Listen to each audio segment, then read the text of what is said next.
So today we're looking at shucking oysters. So let's start with what you need beside oysters. So obviously you need oysters in good condition. You want to keep those oysters cold. You want to keep them in your refrigerator if you have them. You want to keep them covered with a damp cloth, but you don't want them sitting in water. So we've got oysters. What else do we need? You need an oyster knife. You need a shucking knife. There are 1,000 different types of oyster knives. Just like there are 1,000 different types of oysters, there's two things that you want in an oyster knife: a knife that you're comfortable with and a knife that will work on the oysters that you have. So I like knives with a nice point on them of some type to get into the oyster. But for some of the big oysters that I've opened, I want a thicker blade, a blunter point to deal with that shell. So I'll put these aside in a minute, but critically, please have something to protect your hand. I shuck enough oysters, I've invested in one of these chainmail gloves. These are probably somewhere in $40, $50, pretty commonly available. I love the chainmail because not only does it keep the knife from going into my hand, it actually helps absorb some of the impact. If you don't have one of these, I highly recommend wearing a glove that will give you some protection, or potentially, if you don't have that, even just a dish towel that you can fold and put over the oyster to give you a little bit of protection for your hand. All right, so we've got a tool. I'm gonna go with this one. I like the point on this, I like the length of the blade, and I like the pistol grip for shucking a lot of oysters. How do we get into an oyster? Well, there's a couple ways to get into an oyster besides using a hammer. One would be shucking from the hinge, back shucking, and I'll show you that. That's my preferred method. There's side shucking, where you go in from the side, and there's bill shucking, where you go in from the lip. There are people who are very good at each of these. Let me show you what this looks like inside the oyster. So I've opened up an oyster already to show you what we're going to try to do. So the oyster is made up of two shells that are closed together. Well, what holds those together? Well, if you open up the oyster, the thing that was holding this oyster together was this adductor muscle. So this muscle right here, this tissue, was attached here. In fact, you can see I left a little bit of that muscle tissue on the top shell. That's attached to the top shell and the bottom shell. And the oyster is staying closed by pulling tight on that muscle. So the way we get into this oyster is we sneak in from one of the angles, either the hinge, the side, or the bill, and then we cut across the top valve, the top shell there, to free the top shell from the oyster.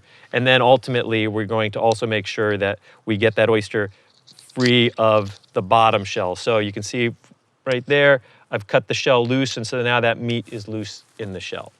So let me put that over here. One of my tricks that I found, if I put this oyster here on this plate, it might spill its oyster liquor. So one thing I've done is I sometimes use the shell that I just used to sort of hold the oyster. All right. Shucking an oyster. Let's pick out, the oysters are going to present you a lot of challenges. Every oyster is different, all right? But if you're going to hinge shuck, you're going to look for the place where these two shells meet. So if I put my knife there, you can sort of see between, that is where I'm trying to get the knife in. Again, you could try to do it here, or you could try to do it here, but you can see these are not as obvious to people as that hinge. That hinge, once you get an eye for it, is pretty clear. What you're looking for here is where this top shell meets this bottom shell. So if you look at the oyster, you got this curve to it. You're gonna go back to that hinge, find that hinge. A lot of people feel more comfortable putting an oyster down to shuck it rather than holding it up in the air. So take your knife, get a firm grip on the oyster, and then you're gonna take that point and you're gonna wiggle it. Now, I'm not shoving that point in there. Wiggle the knife in. I'm not sure that's in enough, but I'm gonna try turning it. Nope, so the hinge falls apart. And look, that's gonna happen. Like, I got a little bit of shell breakage, and that just comes off. That's okay, that's no big deal. Just clean off the knife, go back in. Now, what I don't wanna do is, let's see, get that knife in. Once I've got that point in enough, and notice the angle, I'm not trying to go across with the knife. I'm not trying to go straight down. I'm trying to get underneath this top valve. So push, and then I twist. So if you can see there, I've twisted, and I've started to separate these two shells. I cheat a little bit, and I use my thumb to help hold those shells apart while I clean off the shell bits from my knife. Now I'm going to lever the oyster open. Now remember what we're trying to get to. We're trying to get to that adductor muscle. So I take the knife, now I pick it up. I've got the knife going across here, across the oyster. Now I just lever the blade across. And if I didn't sever it completely, I go back and I cut through. And when I flip it open, that's what we're looking to get. I nicked a little bit of the oyster there on the way in. You can clean it off if you want, get any of that little bits out of there. Sometimes when you come in through the hinge, you'll get a little bit of shell bit there. Get that out of the way, and then flip the oyster around, and then cut underneath that muscle. All you do is you push the knife right down against the shell. Try to get that as clean as possible. So if you're trying to impress your friends, you leave that oyster as is, because people who shuck oysters will recognize that the oyster is laying in its shell the way that it was when you opened it. If you have any concerns about how the oyster looks, because if you nicked it, or if you just want to be sure that it's shucked all the way, you can flip it over. I had one of the fishermen in the bayou told me that this is the Philadelphia flip because you're hiding a bad shucking job by doing it. It is also another way to find out that for sure the oyster has been opened up. There we go. And I don't have these on ice because I plan on putting these on the grill, especially if you're going to serve raw.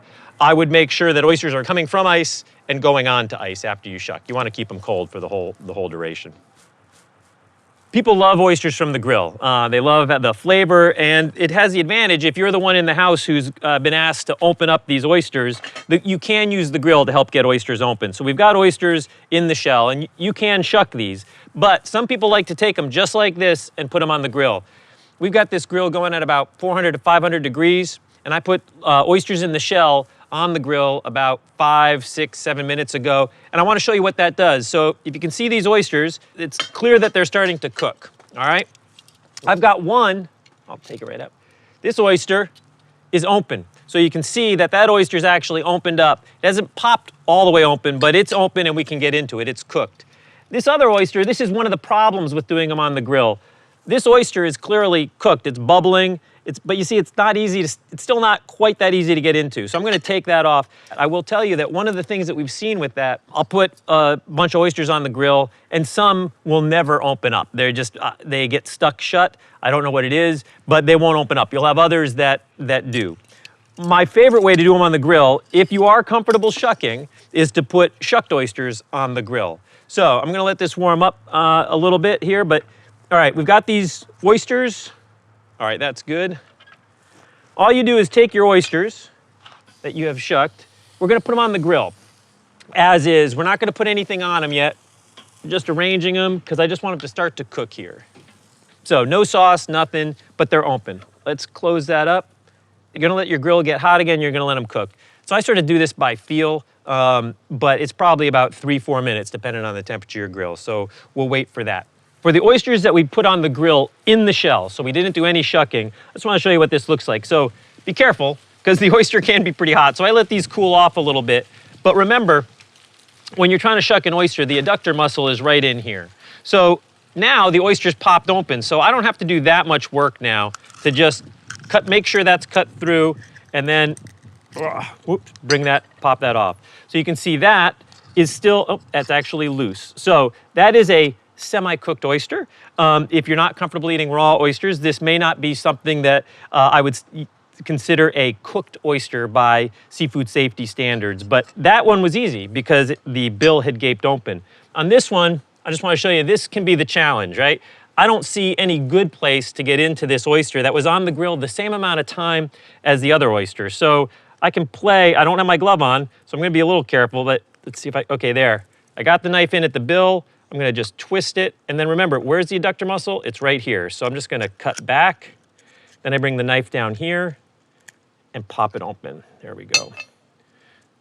And that is a perfectly good way to get into oysters. All right, so you can see that the oyster liquor is starting to bubble. So these oysters are cooking. In fact, I might have been able to do this even a minute or two ago, started with this butter sauce, because those oysters, I don't want to overcook them, all right? This is just butter sauce with some lemon juice, some hot sauce, some herbs, and this gets to be the fun part where you start a fire. So watch your hands. I'm trying to spill some of this butter sauce on the fire, because I actually want those flames to come up. All right, so they're starting to cook. I'm gonna just, you can see these are getting really hot because this grill is hot. While we're here, sometimes I'd wait on this, let that cook. I'm just gonna sprinkle some Parmesan and Romano cheese over these. Not a lot. Why not a lot? Cheese is great, right? But these oysters are great, and so especially if you've gotten really nice oysters, some of these farm-raised oysters, we're trying not to bury the flavor of that oyster. We just want to complement that. So let me close that up for just a second. Just let that cheese melt a little bit. And this is going to depend on how done you want your oysters. I don't want my oysters that done. I don't want them overcooked. So you can see some of these oysters are starting to get kind of almost a little dry, and I don't want that. So I'm going to pick those off first, the ones that look like they're going to basically overcook. If you have somebody that's not comfortable eating raw oysters, cook the oysters longer, because some of these oysters are not fully cooked all the way through, but you can see that they're firmed up. But you can leave some on. And of course, you're going to find with this that you get some hot spots on your grill. They're not going to all be done at the same time, all right? So you can see some of these oysters, this one in the middle, look how like that's gotten charred up, and that's okay. And again, you could leave some of these on. If you've got people that are not comfortable, just let them keep cooking. Do warn your guests that the shells and the sauce and the oyster are still very hot. People jump on these. So I do want to have one warning about this. When you put any oyster on the grill, whether you're doing it this way or when it's in the shell, sometimes there could be pockets of water in those oyster shells. It might be because of barnacles or just some parts of the shell that are holding water. When that water boils, you can get it popping and actually shell shooting off. So I would be careful with anybody around the grill, and the person who's monitoring the grill, it's probably best if you keep it closed for as much as possible. Yeah. Oh, thank you. You might have to give it a little push to get it off the shell, just because they're free of the shell, but you might have to give a little wiggle on it. Oh, hot. They should now be cool enough that there shouldn't be any butter that burns your face. Thank you. Oh, it goes for the big one. I like it. Yeah, let's go for a, okay, look at there. So yeah, sometimes you give it a little scooch. Is that all right? Oh, wow. That one's really good. That's delicious. There's enough for seconds. Thank you. I'll take your. Some people are going to be intimidated by shucking. I mean, it's a knife and you're using force. And so one of the tricks that somebody showed me is the idea of taking these oysters in the shell, putting them in a plastic shopping bag, closing the bag, and then putting them in the microwave. Now remember, what are we trying to do here? We're just trying to get that oyster to open up a little bit. We're not trying to cook this oyster. So let's take a look at what we've got here. So take the knife. You can see the liquor is starting to come out, so that these oysters are starting to, there you go. You can see that I can sort of slide the knife in there now and separate it, lift it up, and there we go. All right. Now that was in the microwave enough that has started to cook just a little bit, but that's still going to be a nice oyster to serve up. All right. Again, see. All I'm trying to do, I'm not trying to force that knife in there. I was trying to find the point where there, the knife is in. Make sure that we're separated on the top, and then pull that back. There we go. You can see, good to go. And you can see it's not fully cooked, as obviously the adductor muscle is still attached there. I definitely prefer shucking without using the microwave if I can, but if you are concerned at all and looking for a way to try to help get into some of those oysters, you're a first timer or you're just not comfortable with the hinge shucking method, using that microwave is one way to sort of give you an advantage.